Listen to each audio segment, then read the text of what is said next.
Los íberos, o iberos, fue como llamaron los antiguos escritores griegos a las gentes del levante y sur de la península ibérica, para distinguirlos de los pueblos del interior, cuya cultura y costumbres eran completamente diferentes.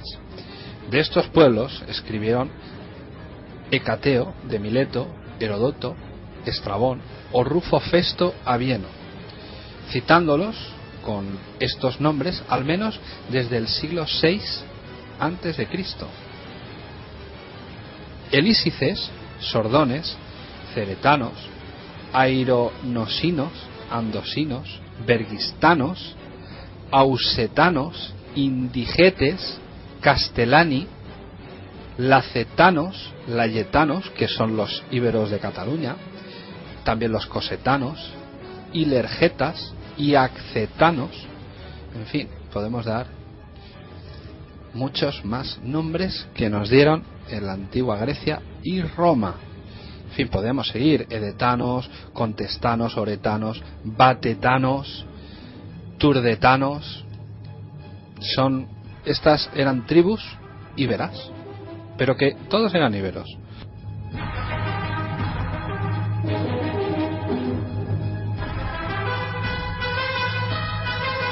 Pero lo que sí es cierto es que geográficamente denominaron Iberia, tanto Estrabón y Apiano denominaron Iberia al territorio de toda la península ibérica, que luego posteriormente sería Hispania. Pero bueno, Iberia, que es como nos pusieron en este caso Estrabón y Apiano.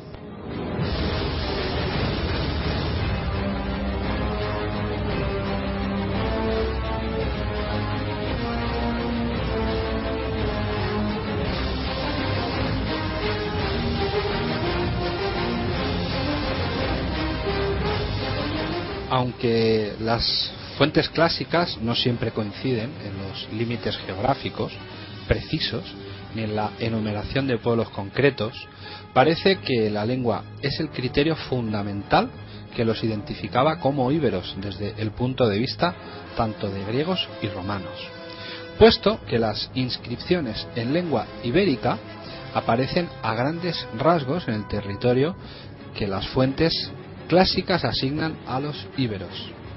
La zona costera, que va desde el levante, que va desde el sur, del Languedoc, Rosellón aproximadamente, hasta Alicante, hasta el Levante, el sur del Levante, que penetra hacia el interior por el Valle del Ebro, nos hacemos una pequeña idea, por el Valle del Segura, gran parte de la Mancha meridional y oriental también, hasta el río Guadiana. Nos podemos hacer una idea de esa zona norte, Levante, de pasado el Pirineo hasta Alicante aproximadamente, y luego hacia el oeste, y luego bajando por lo que sería el Guadiana hasta la zona del Guadalquivir aproximadamente. Esto era la zona íbera. Desde el punto de vista arqueológico actual en el que estamos, el concepto de cultura ibérica no es un patrón que se repite de forma uniforme en cada uno de los pueblos identificados como íberos, sino la suma de las culturas individuales que a menudo presentan rasgos similares, pero que se diferencian claramente en otros y que a veces comparten con pueblos no identificados como íberos.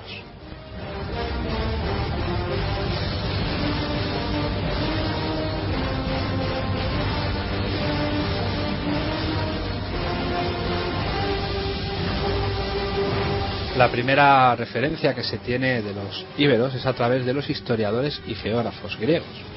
Curiosamente, los griegos también llamaban íberos a un pueblo de la actual Georgia, conocido como Iberia Caucásica, con los que sin duda no tienen ningún parentesco, es decir, coincidíamos solamente en la denominación, en el nombre. Al principio, los griegos utilizaron la palabra íbero para asignar el litoral mediterráneo occidental y posteriormente para designar a todas las tribus de la península, con lo cual todos éramos íberos. También llaman Iberia al conjunto de pueblos de la península, es decir, al territorio y a todas las tribus pertenecientes a la península.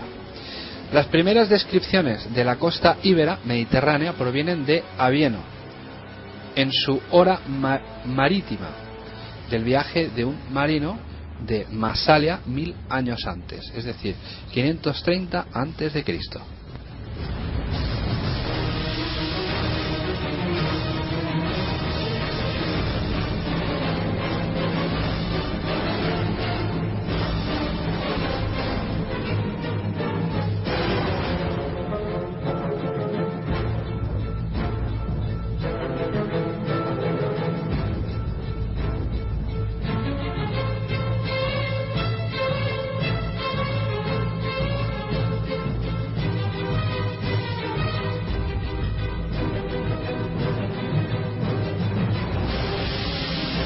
Hay una referencia que hace Avieno en la Hora Marítima, que es curiosa. Dice: la mayor parte de los autores refieren que los íberos se llaman así justo por este río, pero no por aquel río que baña a los revoltosos vascones, al País Vasco, pues a toda la zona de este pueblo que se encuentra junto a tal río. En dirección occidente se la denomina Iberia, sin embargo, al área oriental abarca a tartesos y civicenos. Es decir, que hay los tartésicos, los íberos y los civicenos, todos éramos íberos.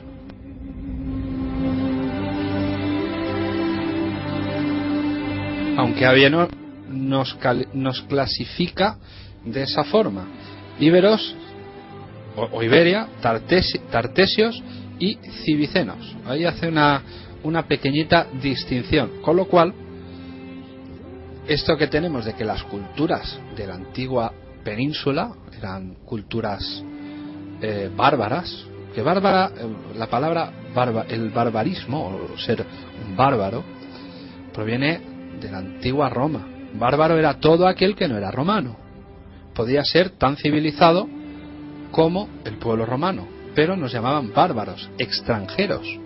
Esa es la definición de bárbaro en cuanto en lo que respecta al Imperio Romano, con lo cual éramos todos bárbaros. Sí, como Conan el Bárbaro, algo así.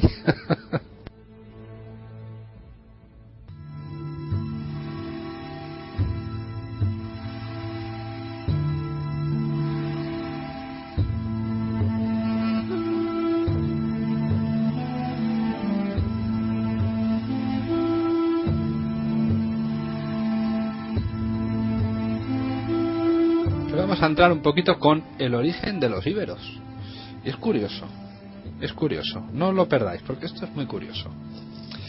A pesar de que estos pueblos compartían ciertas características comunes, no eran un grupo étnico homogéneo, ya que divergían en muchos aspectos. No se sabe detalladamente el origen de los íberos, aunque hay varias teorías que intentan establecerlos. Por ejemplo, una hipótesis sugiere que llegaron a la península ibérica en el periodo neolítico. Es curioso. Y su llegada se data desde el quinto milenio antes de Cristo. Del quinto al tercer milenio aproximadamente es lo que se data. La mayoría de los estudiosos que adoptan esta teoría se apoyan en evidencias arqueológicas, antropológicas y genéticas, estimando que los íberos procedían de las regiones mediterráneas situadas más al este. Esa es una hipótesis. Vamos con otra. Otros estudiosos han sugerido que pueden tener su origen en el norte de África, pero se corroboró que esta teoría posiblemente era errónea. Los íberos inicialmente se habían asentado a lo largo de la costa oriental de España y posiblemente más adelante se propagaron por parte de la península ibérica y llegando al sur de Francia, porque aunque el sur de Francia, norte de España, hay ahí una frontera natural que son los Pirineos, pero ya estas tribus pasaban de un lado al otro, sino por montaña, cogían el barquito o las barquitas y cruzaban por un trocito de mar y desembarcaban en el otro lado del Pirineo, con lo cual no eran tan tontos.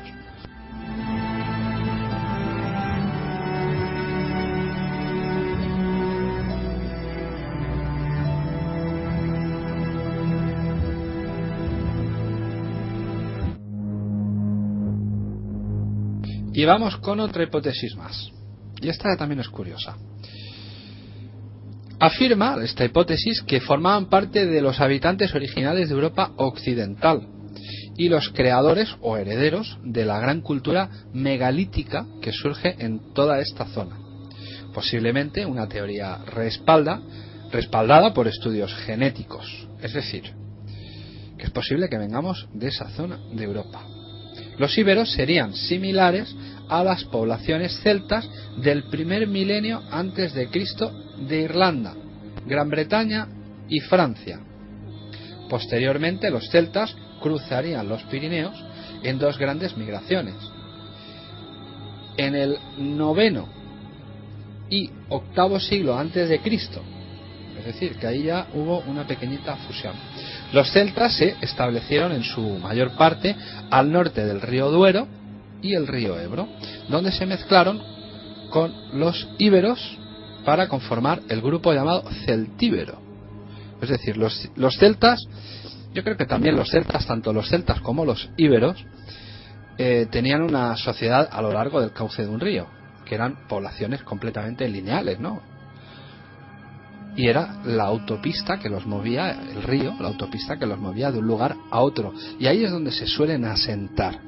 Ya estaban ahí los íberos, y esta teoría afirma que luego llegaron a estas mismas poblaciones o generarían otras poblaciones cercanas, y ahí es donde ya proviene el nombre de celtíbero, con lo cual ya tenemos ahí una pequeñita mezcla.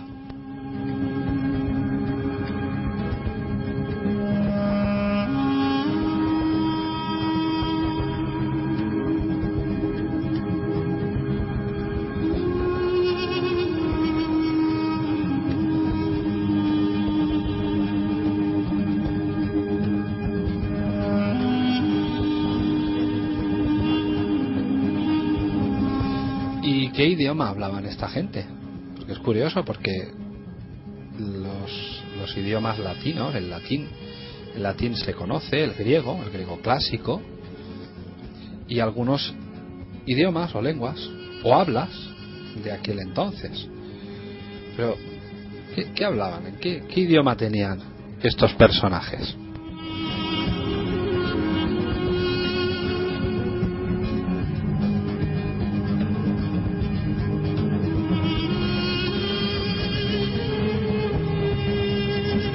Pues la lengua íbera es una lengua paleohispánica que está documentada por escrito, fundamentalmente en signario íbero nororiental o levantino y ocasiones en signario íbero suroriental o meridional y en alfabeto greco-ibérico. Curioso. Las inscripciones más antiguas de esta lengua se datan a finales del siglo V antes de Cristo y las más modernas a finales del siglo I antes de Cristo o principios del siglo I después de Cristo. Ahí tenemos una franja de 200 años.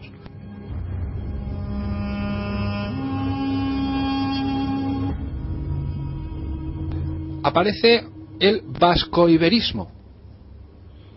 Fue una hipótesis de trabajo sobre la estructura y parentesco filogenético del idioma íbero, que en su versión extrema identifica a la lengua íbera con la lengua vasca.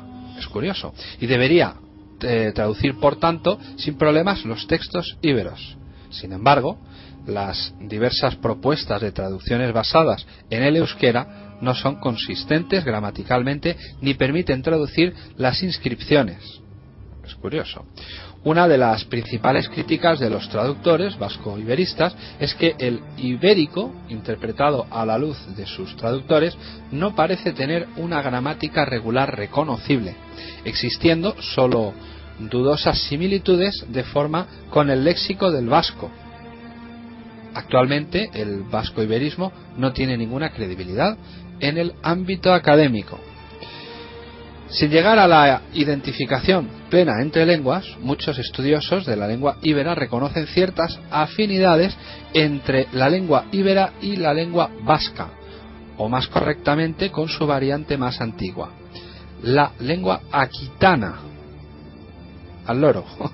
lengua aquitana, hasta el punto que para algunos estas afinidades ya serían suficientes para afirmar que pertenecen a la misma familia.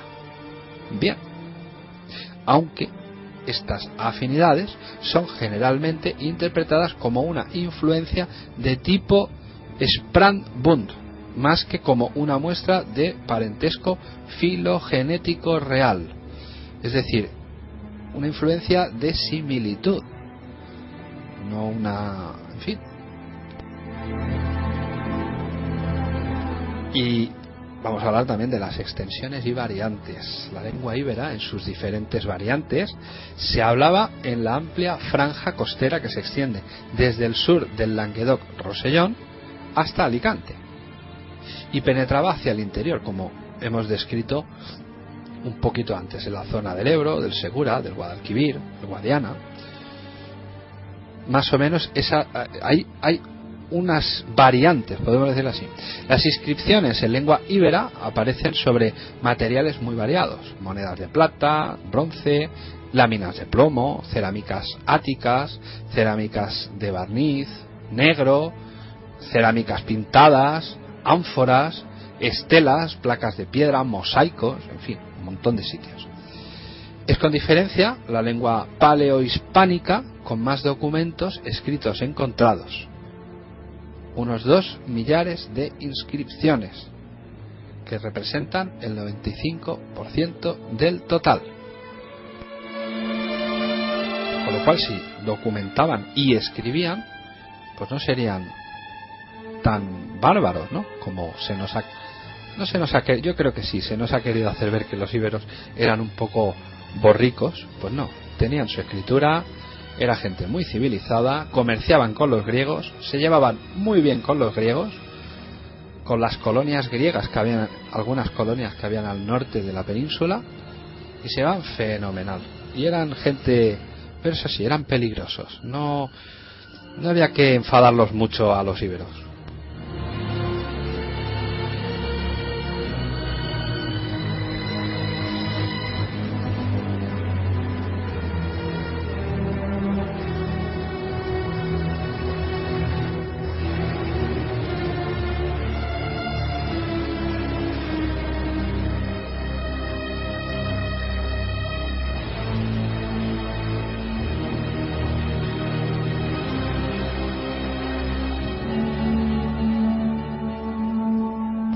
Y es curioso porque estamos hablando de los íberos, pero gran parte del occidente, es decir, norte y centro peninsular, pertenece a una cultura no ibérica, de pueblos asentados en época paleolítica y mesolítica, desde el siglo VIII a.C. Se añadirán grandes contingentes de inmigrantes celtas que paulatinamente se asentarán en la meseta y en las zonas costeras atlánticas. Serán influenciados por las culturas fenicia y griega, indirectamente a través de sus relaciones con los pueblos íberos, es decir, con el comercio, estrictamente con el comercio. Si hablamos de los fenicios, la antigua Iberia fue objeto de los intereses comerciales de los fenicios, pueblo de tradición marinera, que según los historiadores clásicos, hacia el siglo IX a.C., fundó su primera colonia ultramarina en el Atlántico. Al otro extremo del Mediterráneo, Cádiz, por su valor estratégico, dominio del paso del estrecho y comercial, riquezas minerales de la región de Huelva.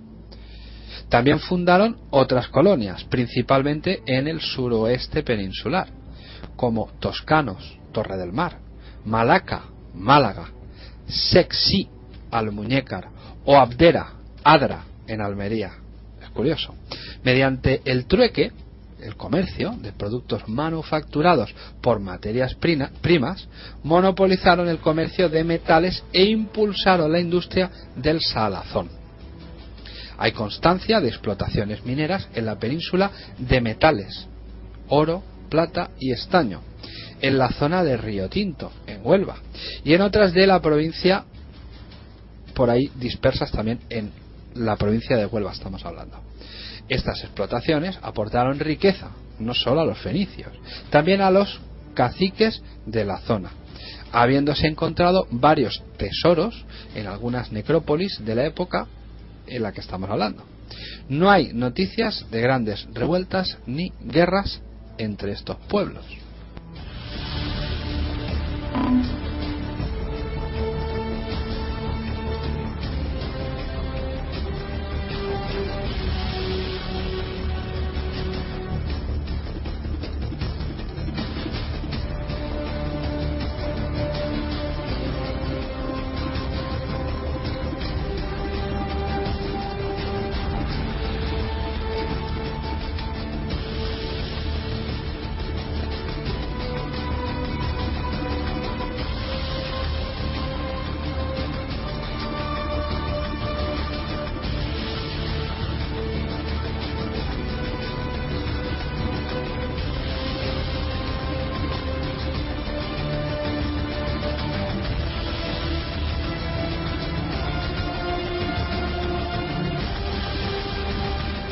Pero tenemos ahí a los griegos que estaba yo comentando hace un momento.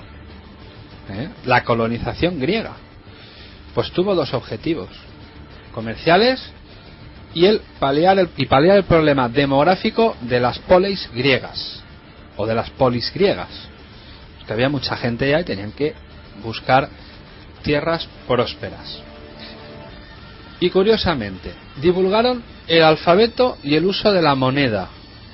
También practicaron intercambios con los nativos, es decir, vino, aceite y manufacturas como cerámicas, bronces, armas, por materias primas, oro, plata, plomo, cereales, esparto y salazones. Importante el tema del salazón.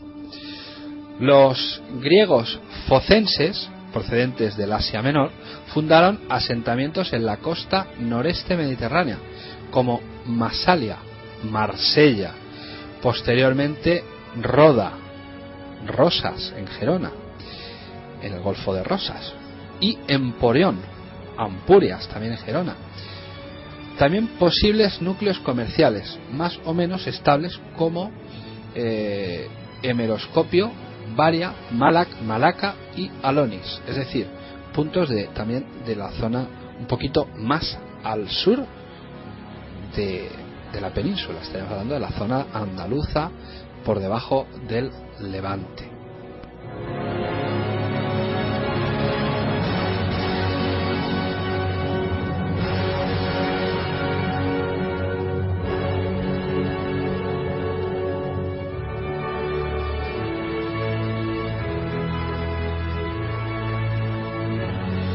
¿Y qué me decís? Porque lo estaréis pensando. Los cartagineses, ¿Qué relación tenían con los cartagineses? Pues bueno, como ya sabéis, los cartagineses era un pueblo de origen fenicio que se estableció en Cartago, en la actual Túnez. Cart Hassad, lo que sería Cart Hassad, Cartago.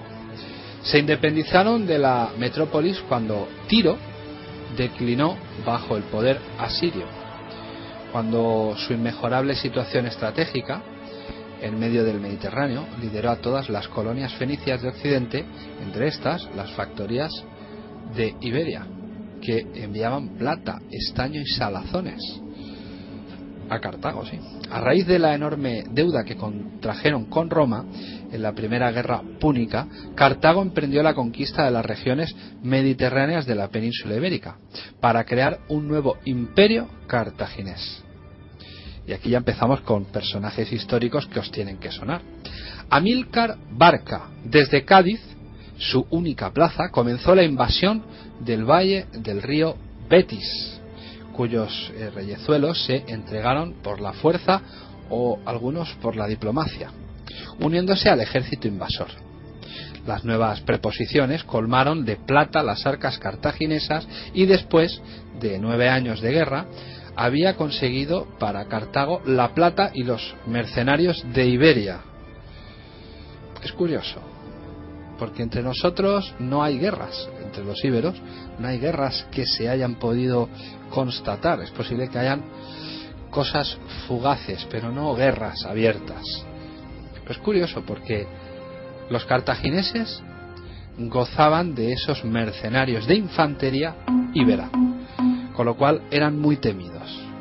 Luego habían de otras tribus, también de varias tribus íberas, pero eran temidos. Los íberos eran muy temidos.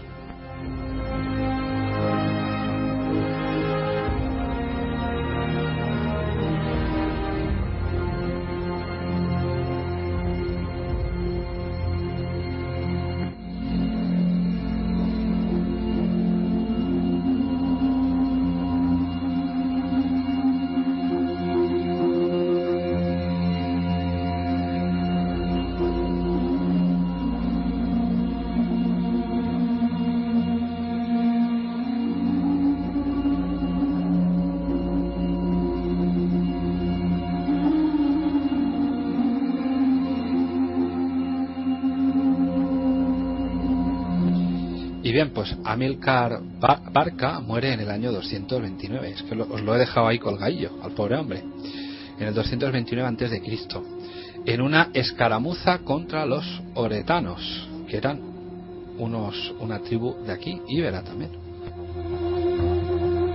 Su yerno Asdrúbal continuó su labor, aunque utilizando una política de alianzas con los reyes ibéricos, se fundó la ciudad de Cartago Nova, la actual Cartagena, y se estableció un tratado con los romanos, fijando en el río Ebro los límites de influencia de los dos imperios.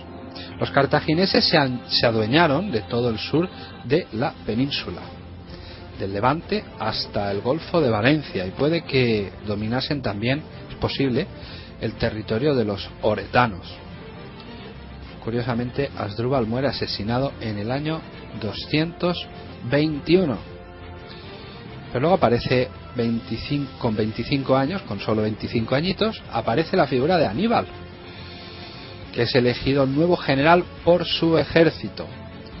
Invade el territorio de los Olcades y penetra los territorios de la meseta central al año siguiente, ocupando las ciudades de Toro y Salamanca. Pagados los tributos, emprende regreso a Cartago Nova con numerosos rehenes, siendo atacado por un ejército en coalición de carpetanos, bacceos y olcades, a los que derrota junto al Tajo. Estamos hablando de tribus íberas. El ataque a la ciudad de Sagunto desencadena la Segunda Guerra Púnica, que concluye con la derrota de Aníbal, el declive del poder cartaginés y la conquista romana de la península ibérica. Durante esta época destacaron Histolacio y su hermano Indortes, generales celtas de los ejércitos mercenarios. También había mercenarios celtas, no os penséis que solo eran íberos. Aquí había gente con muy mala leche,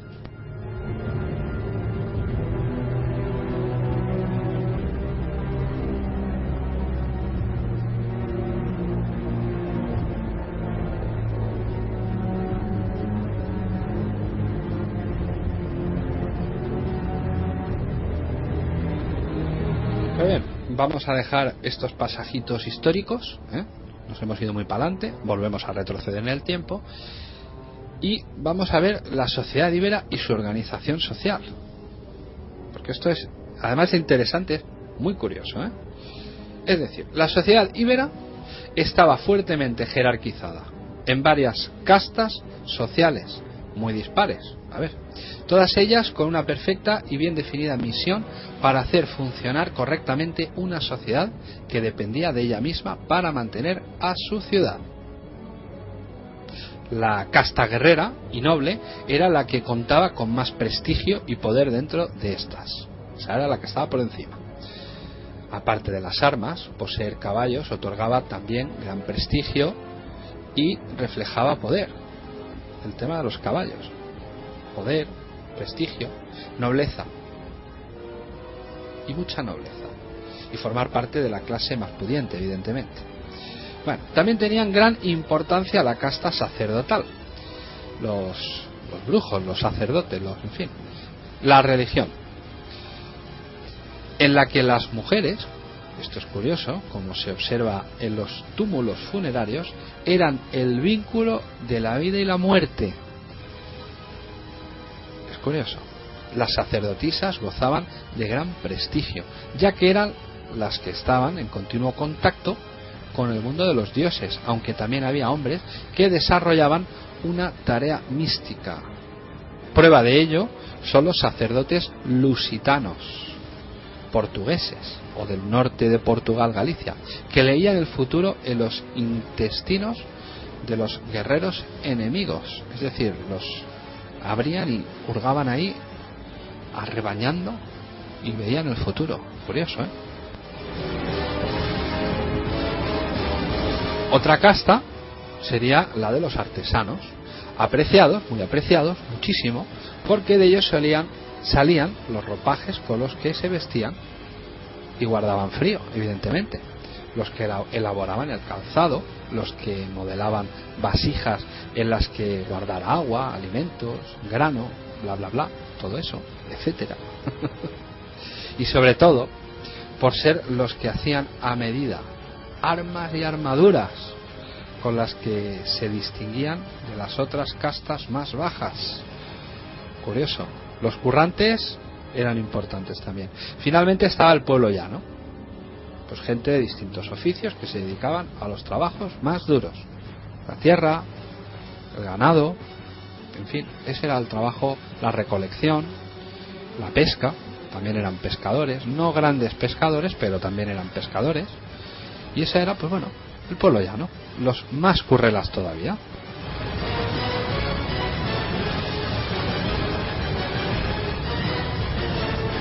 ¿Y qué indumentaria llevaba esta gente?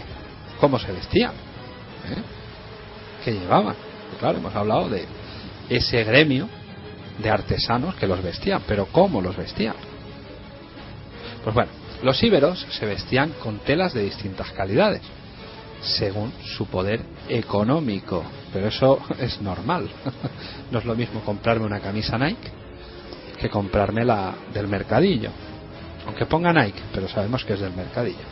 Bien, los guerreros, por ejemplo, según los textos antiguos, la prenda más habitual era un vestido de tela como la de los romanos, con el ribete rojo. Era como un vestido así uniforme, ¿no? Como una especie de faldita por encima de la rodilla, ¿no? Muy sexys que estaban los chicos, pero con un ribete de color rojo. Las sacerdotisas eran quizá las que más adornos tenían. De ellas vienen la mantilla y la peineta, es curioso, con la que solían cubrir la cabeza y el cuerpo. Un ejemplo de ello es la dama de Elche y los moños que hoy se pueden ver en Castellón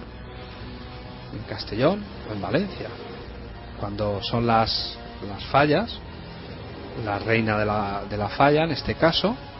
¿Habéis visto los moños que tiene? Como la princesa Leia de la Guerra de las Galaxias.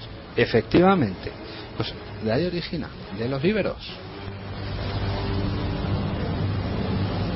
Otras prendas de vestir más, pues una, por ejemplo, muy valorada era el sagum, que era una capa de lana que protegía del duro frío, que era como una capa, una especie de capa de lana.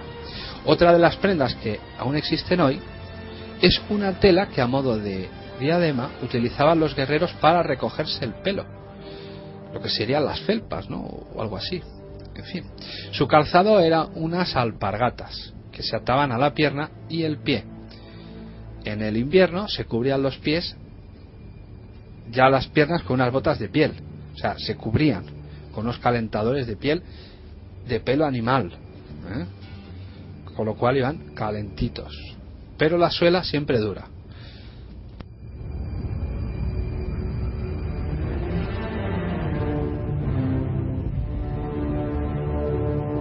Y hablando de guerreros, su carácter, el carácter descrito por los griegos, quienes se fascinaron por unos soldados que se lanzaban al combate sin miedo alguno y que resistían peleando sin retirarse aún como con la batalla perdida, o sea, a muerte. Los guerreros a los que se referían eran los mercenarios íberos reclutados por los griegos para sus propias guerras. Hay que tener en cuenta una cosa, aunque ahora nos vamos a ir un poquito, nos vamos a dispersar. Las antiguas culturas era mejor que reclutasen mercenarios de otras culturas. Los griegos, por ejemplo, reclutaban guerreros íberos o germánicos. ¿Por qué? Muy fácil, porque peleaban, cobraban y se iban. Mientras que si tú llevabas a gente de tu propia tribu, de tu propia ciudad, de tu propia polis, evidentemente habían intereses políticos y de ahí habían conspiraciones y podían correr el riesgo de matar a su caudillo, a su general, envenenarlo, en fin, joderles la vida. Con lo cual buscaban ese apoyo porque ellos cobraban, iban allí, cobraban un dinero y se iban. Con lo cual es un dato muy curioso y es de ahí que los íberos fuesen conocidos pues como gente muy feroz, pero sin escrúpulos, o sea, algo bestia.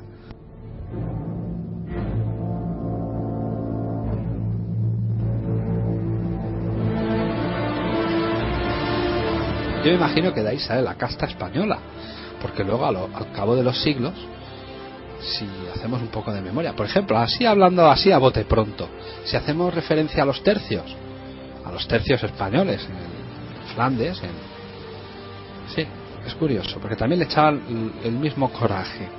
Con lo cual esto de la genética íbera tiene que ser algo raro. Tenemos que ser, no sé, ahí debemos de tener algo en los genes muy nuestros, porque los tercios hicieron lo suyo, Pero bueno, volvemos a los íberos, porque yo ya me estoy yendo con el tema de los tercios y seguimos con los íberos.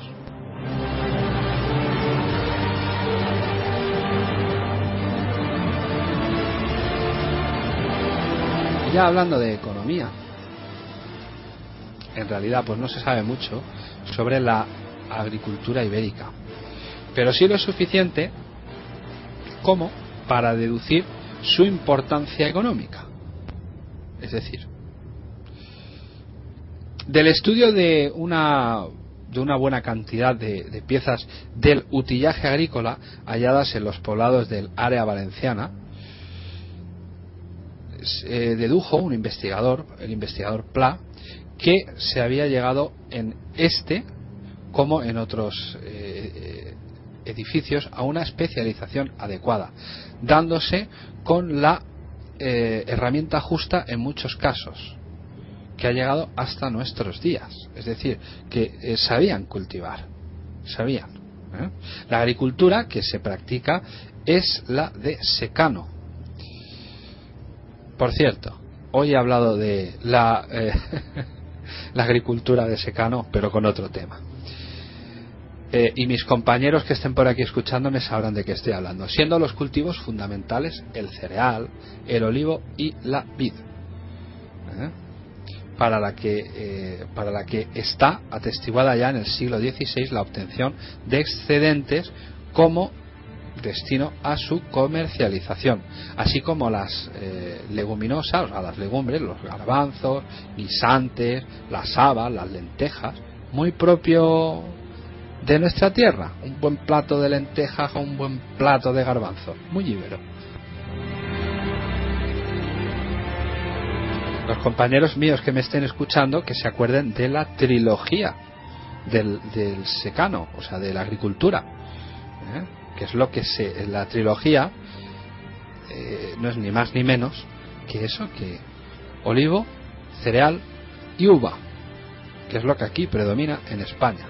Tenemos mucho pan, todo lo acompañamos con mucho pan, mucho aceite de oliva y un buen vino, claro que sí.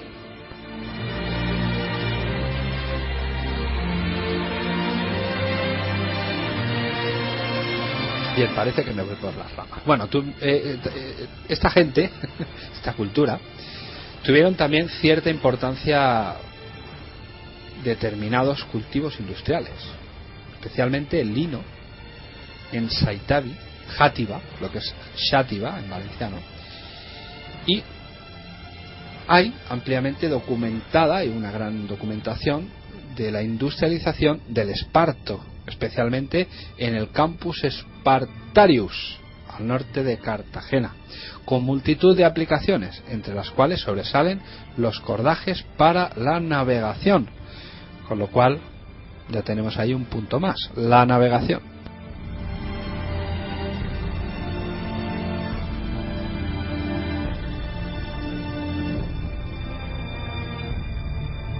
Yo me imagino que de ahí sacarían los íberos el rollo de ponte unas bragas de esparto. Bien, esto es una broma un poquito rara. Bien, seguimos con la economía. Respecto a la ganadería, no parece haber sido un papel predominante, salvo quizá en regiones específicas, limitándose al papel habitual complementario de la agricultura. Sí es necesario señalar la importancia de ciertas especies como el caballo, utilizado en la caza y la guerra y probablemente símbolo de determinado estatus social en cuanto que da acceso a estas actividades. También debió tenerse en gran estima al buey y a la abundancia de ganado bovino. Nos hablan las frecuentes menciones de sagum o manto de lana ibérico en las fuentes romanas, con lo cual es algo muy similar hoy día. O sea, es posible que quizá os esté llenando un poquito la cabeza de datos, pero no es ni más ni menos que el panorama económico que tenemos hoy día en España. En unas zonas pues son más agrícolas, se planta más cosas, en fin, son más dedicados al tema agrícola.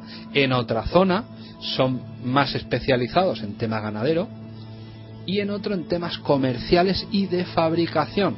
Bien, si miramos España, pues es lo que hay. O sea, esto que ocurre hoy día ya existía en el tiempo de los íberos, pero evidentemente a otro nivel y a otras escalas, por supuesto.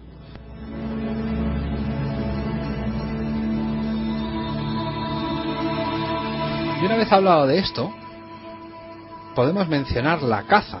La caza, sí, la caza, que parece que tuvo una cierta importancia, según se deduce en su frecuente representación en la cerámica pintada, aunque quizá más como actividad social que económica.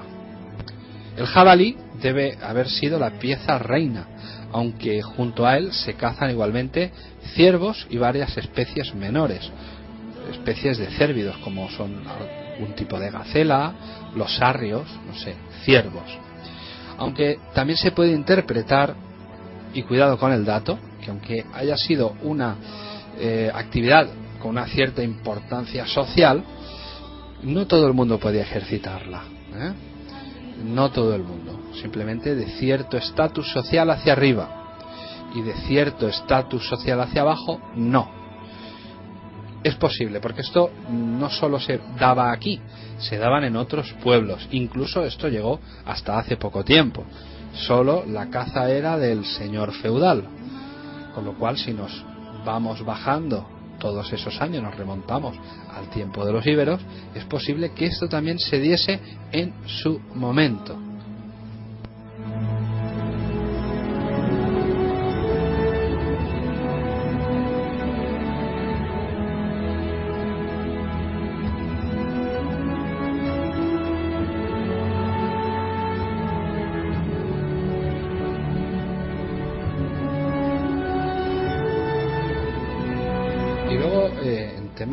En temas de arte eran unos fieras, esto hay que reconocerlo. El arte ibérico posee sus mejores manifestaciones en obras escultóricas de piedra y bronce, madera y barro cocido. Ofrece gran variedad regional con rasgos culturales de cada zona que se atribuye en tres zonas bien diferenciadas: Andalucía, la zona del Levante y el centro peninsular. O sea, en arte ahí tenéis la Dama de Elche, sin ir más lejos. En fin, en escultura, la escultura ibérica aparece en torno al año 500 antes de Cristo. Bien, sí, aproximadamente hacia el año 500 antes de Cristo. Es curioso. porque esta gente eran verdaderos artistas. Tenemos a lo largo de toda la península se han descubierto un montón de yacimientos en los cuales pues se han desenterrado un montón de esculturas y sobre todo tumbas. No me digáis que no es fascinante, y que todo eso llegue hasta nuestra época, con lo cual, bien, son las 12 de la noche, podríamos seguir con los íberos. Es posible que hagamos otra parte, ya esa evolución, pero bueno, la dejamos para más adelante. No prometo nada, pero tocaremos un poquito más el tema de los íberos. Pero es curioso, meteros en internet y veréis la cantidad de cuencos, de temas de objetos de alfarería que podéis encontrar con todos sus dibujos y lo bien que pintaban. Es decir, no son cuadros de Rembrandt, evidentemente, pero dibujan muy bien. O sea, definen lo que es el ciervo, el jabalí, se ve el dibujo se ve perfectamente. Con lo cual, os invito a que echéis un vistazo por internet, que hay un montón de cosas relacionadas con los íberos, y que menos que miréis, porque es cultura nuestra. Bien, y llegamos a la hora que es. Mirad que es muy tarde, mañana hay que madrugar, con lo cual tenemos al chico de control que ya no sabe si es Plinio el chungo o qué chungo es Plinio, ya no lo sabe, pero eso no lo sabe porque ya a estas horas no lo sabe ni él. Bien, pues lo dejamos aquí y volvemos mañana con más, si vosotros queréis escucharme. Yo espero que sí, y agradeceros a todos, antes de irme, las descargas que hacéis en iVoox, iVoox.com. En el buscador escribís ahí mecenas.com, pues ahí aparecemos, que ya lo sabéis. Y recordar que tenemos el concurso abierto de las leyendas de terror, las leyendas urbanas, inventadas, oídas, copiadas y pegadas, da igual. Aquí el que gane se llevará un documental sobre lo que mi rey me paga los tercios españoles, y ya sabéis a dónde enviarlo: mecenascomradio@hotmail.es mecenascomradio@hotmail.es. El com no, que siempre digo com, pero no es com, porque el chico de control dice que me va a dar una paliza. Bueno, yo me voy antes de que me la dé de verdad. Señores, aquí lo dejamos y volvemos mañana otro ratito. Hasta mañana.